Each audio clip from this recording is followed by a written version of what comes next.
외교 무대라는 게 정말 팽팽한 긴장감이 흐르는 곳이잖아요. 어떻게 하면 진짜 마음을 얻고 소통할 수 있을까요? 최근 에이펙 정상회의에서 있었던 몇 가지 결정적인 장면들을 보면서 함께 그 답을 찾아보시죠. 자, 첫 번째 장면입니다. 정말 예측이 어려운 상대와 마주 앉은 협상 테이블이었는데요. 그 시작부터가 모두의 예상을 완전히 뒤엎는 한 수였습니다. 상황을 한번 그려보시죠. 분위기는 아주 팽팽하고 다들 당연히 껄끄러운 관세 이야기부터 시작하겠구나 생각하고 있었을 거예요.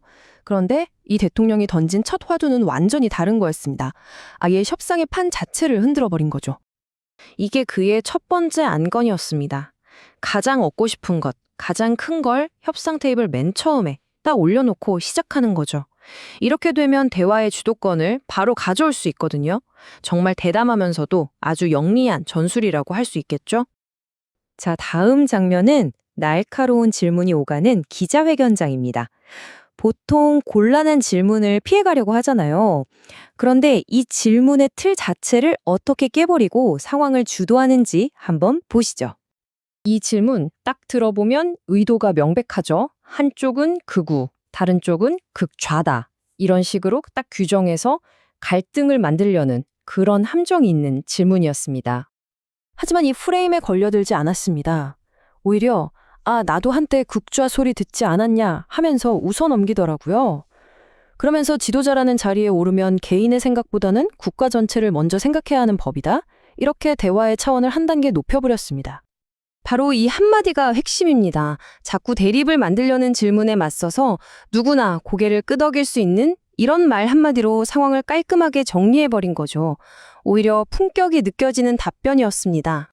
이번에는 또 다른 강대국 지도자와의 만남으로 가볼까요? 여기서는 가볍게 던진 농담 한마디가 얼마나 중요하고 또 무거운 외교적 메시지를 담을 수 있는지 확인할 수 있습니다. 시진핑 주석 잘 웃지 않기로 유명하잖아요. 분위기가 아주 조용했는데 마치 말없는 바둑 고수들이 서로의 수를 읽는 듯한 그런 느낌이었다고 해요. 그때 시 주석이 선물로 최신 샤오미 스마트폰을 건넸는데 이 작은 선물이 아주 의미심장한 대화의 시작이 됐습니다. 정말 전곡을 찌르는 농담이죠.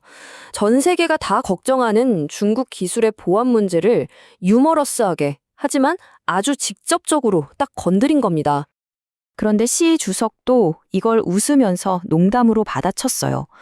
자칫하면 분위기가 싸해질 수도 있는 순간이었는데 오히려 두 정상이 서로의 속내를 훤히 들여다보면서도 여유를 잃지 않는 그런 기품 있는 대화로 바뀐 겁니다. 이게 바로 고수들의 외교술이겠죠? 자, 아무리 뛰어난 전략과 재치가 있어도요, 결국 외교라는 건 사람이 하는 일 아니겠습니까? 이 새로운 외교술의 마침표를 찍는 건 그 마지막 비결은 바로 꾸밈 없는 인간적인 매력이었습니다.